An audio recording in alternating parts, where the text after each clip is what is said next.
Halo, apa kabar? Semoga selalu dalam keadaan sehat walafiat. Tetap semangat ketemu lagi bersama saya, Heri Arif, dan juga Bung Rocky Gerung. Bung Rocky Ketua Projo, ini sekarang yang menjadi Menteri Koperasi ya, Budi Ari Setiadi itu baru saja menemui Presiden, kok Presiden saya jadi ikut-ikutan, ini mantan Presiden Jokowi. Sorry ya kalau salah ya.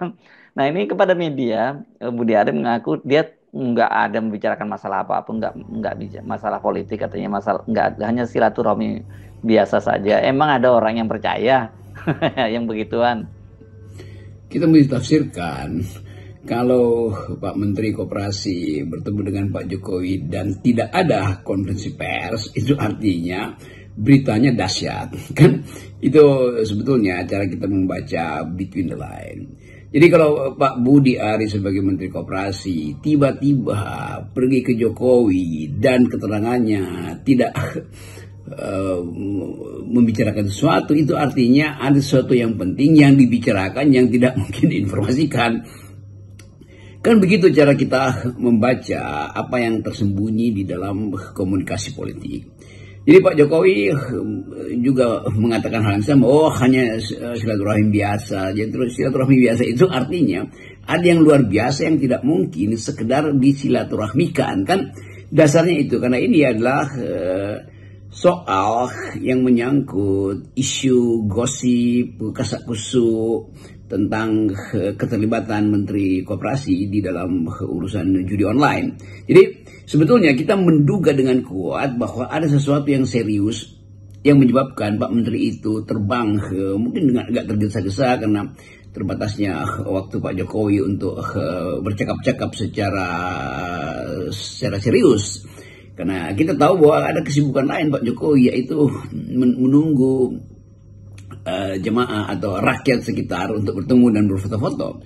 Jadi begitu Jokowi mengatakan ya tidak ada apa-apa karena banyak yang menunggu foto-foto, itu artinya ada sesuatu yang bisa dipastikan itu urusan kasus atau kondisi Pak Menteri Koperasi sekarang yang diincar dalam soal judi online. Dan kita tahu sekuensisnya sudah pernah Pak Budi Ari ini dipanggil KPK.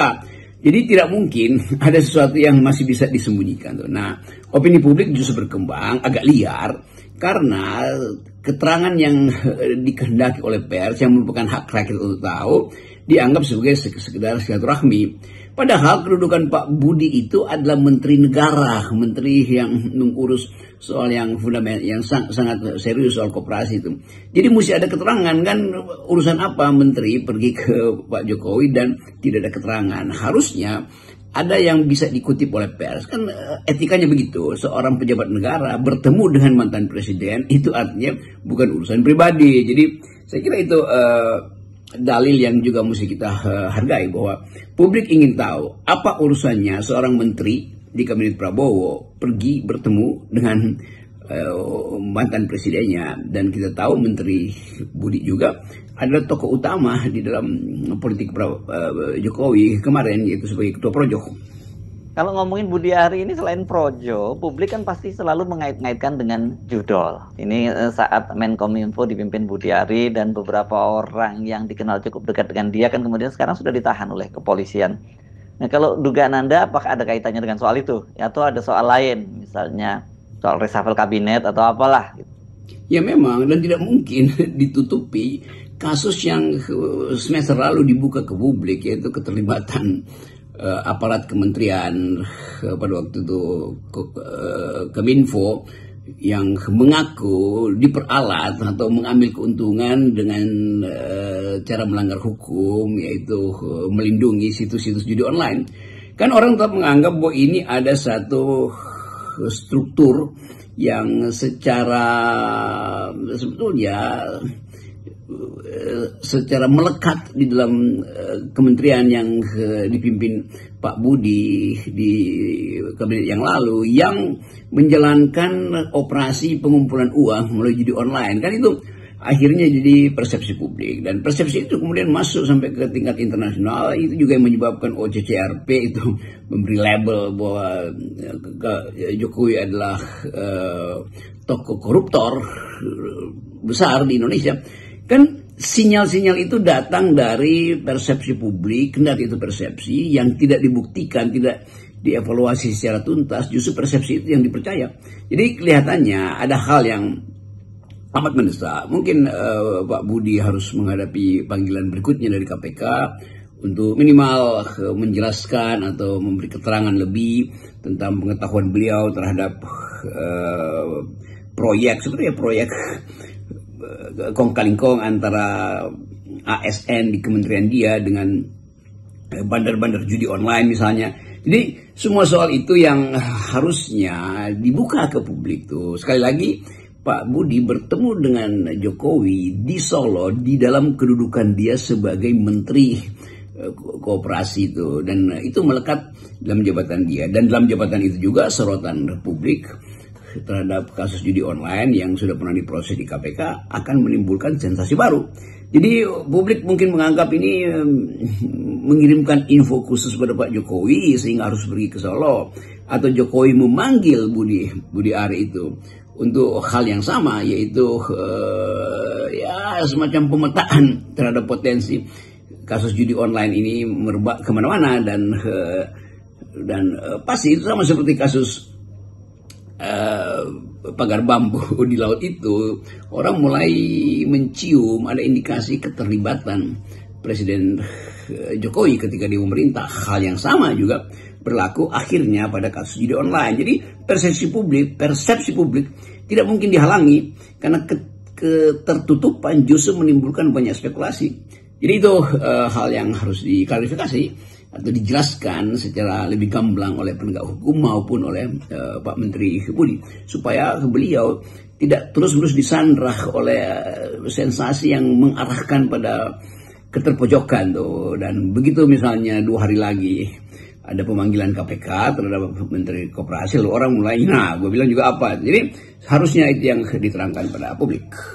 Tapi kalau kita bicara Budi Ari dan Jokowi, kita tentu tidak bisa melepaskan dari berbagai langkah Prabowo yang sekarang ini secara serius melakukan pemberantasan korupsi. Makanya tadi kenapa saya singgung soal Judel dan Budi Ari ketika dia masih menjadi Menkominfo.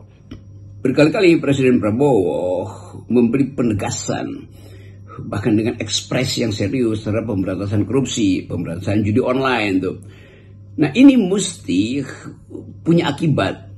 Jadi kalau ada kelambanan untuk membuka kasus ini, kan tidak mungkin dipetieskan karena ada pemeriksaan awal, dan mungkin gelar perkara sebentar lagi akan dilakukan terhadap kasus judi online.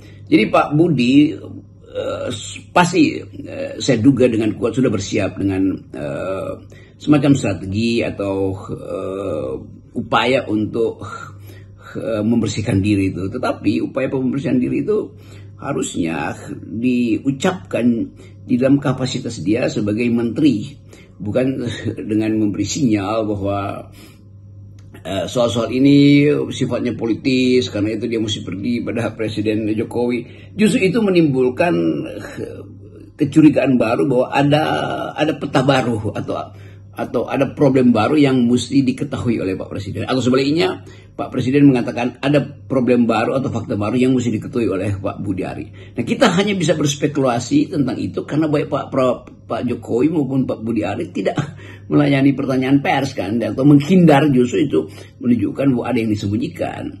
Nah, poin-poin semacam ini yang memperburuk public relation dari pemerintahan kabinet Pak Prabowo kan.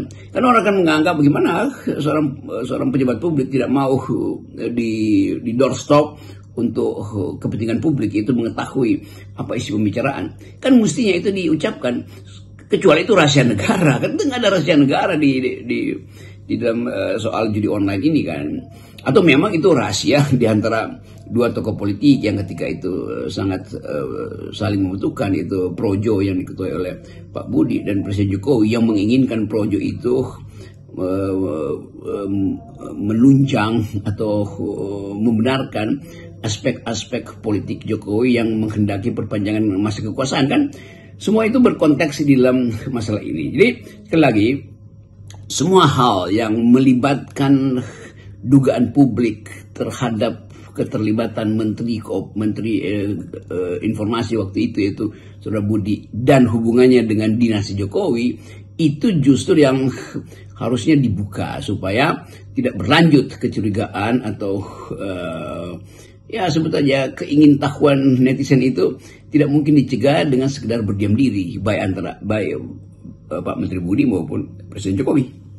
Nah, kalau kita bicara warisan kasus Jokowi kan banyak banget ya, Bung Rocky, itu bukan hanya judol, tapi yang paling ramai sekarang soal pagar laut, dan juga jangan kita lupakan loh soal jamaah haji ya, yang heboh kemarin sampai dibentuk pansusnya, kemudian Menteri Agamanya diminta menghilang ke luar negeri. Kan pasti ada kaitannya dengan Pak Jokowi.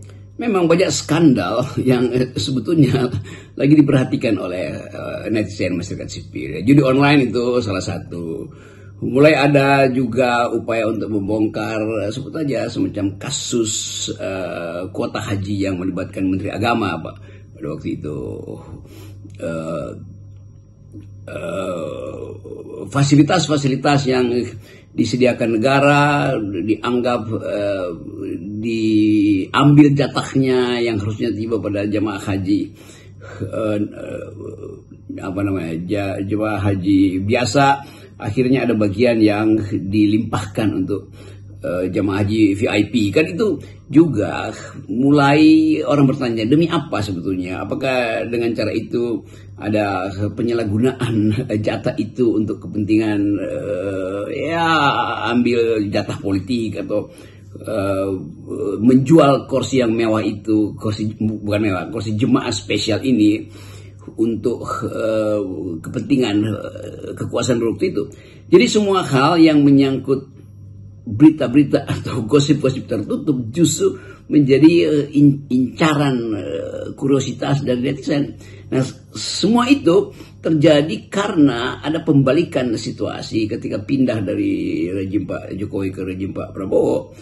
Prabowo tanpa teks dari awal sudah mulai menegaskan bahwa dia akan kejar para penjudi, dia akan kejar mereka yang memanfaatkan kapasitas kekuasaannya untuk menipu rakyat, dia akan kejar para koruptor. Jadi dalam kapasitas itu netizen memberi poin positif pada pemerintahan 100 hari Prabowo. Kan itu yang menyebabkan poin pada Prabowo itu sangat tinggi, tetapi tingginya dukungan publik justru berakibat pada tingginya tuntutan untuk menyelesaikan gosip, skandal, dan kecurigaan publik terhadap praktek penyalahgunaan kekuasaan ketika Presiden Jokowi berkuasa.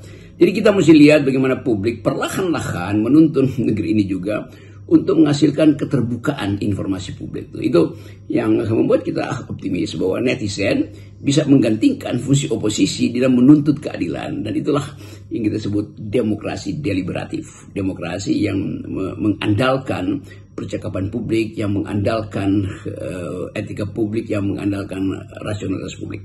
Salam akal sehat. Ya, salam akal sehat lagi.